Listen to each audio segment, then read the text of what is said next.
it's no secret, and I shared a salary report of from around, like, we work in the UK, we work in Europe, and we work in the United States, and the salaries available in the States are, I don't know, 150 to 200k for a senior Python engineer.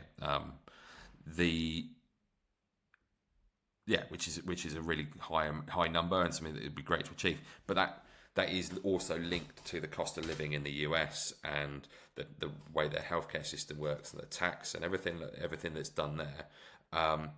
It doesn't translate directly. But yeah, the numbers are really attractive.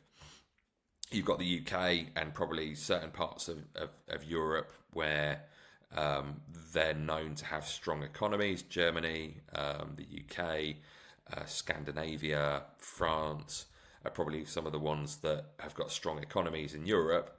And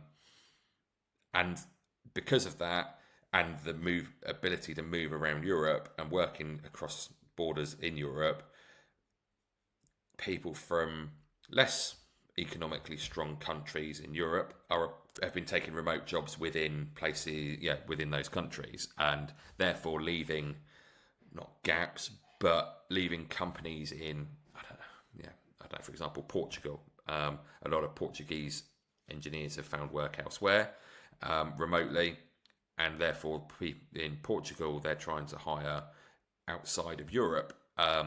Portugal is linked well, through language with Brazil. So actually, what I've seen is quite a lot of Brazilian engineers based in South America are working remotely for Portuguese companies. Now, I know across Africa, a lot of people will speak multiple languages, whether that's sort of native or English, but also some are very proficient. French is quite close to the language spoken, so it could be worth trying to target companies who are based in France to see if you can pick up a remote job there where you're sort of a fluent speaker of the language as well. That could help in that sense, because they're off elsewhere.